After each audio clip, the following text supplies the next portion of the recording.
How I revise for maths. Maths is a subject that many people might not particularly like but have to struggle with as it is compulsory. For that reason, they try to revise for long, boring periods of time but just can't get the marks they want. In this video, I will show you how I revise for maths and what I think the best methods for revision for this subject are. This video will be broken down into 3 sections with timestamps in the description. So let's get into it.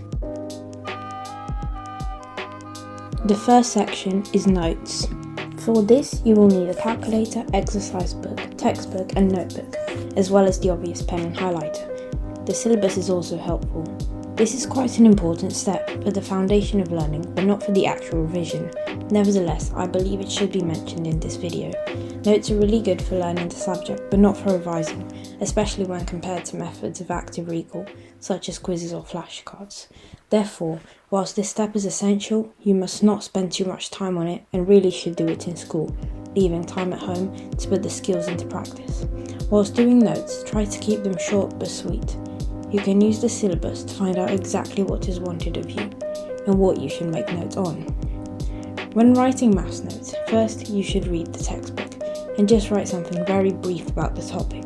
The most important part are the formulas, which I outline in red so that they catch my eye, as this is what you will have to learn off by heart.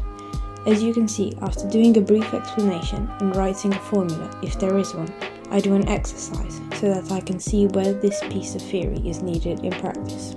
Repeat this process for your subtopics, and by the end, your revision notes should be useful as they show you the formulas and how to use them.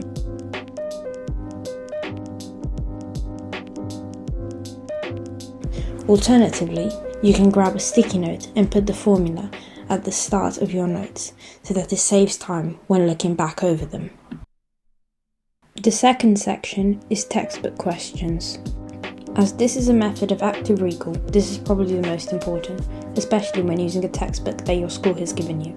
I find the topic and do some of the questions, especially the exam style ones, and then check my answers and try to find out where I went wrong.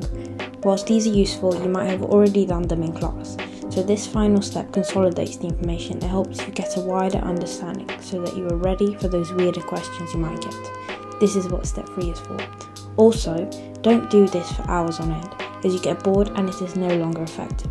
You can use the Pomodoro technique of studying for X minutes and then having a 5-minute break until you are confident.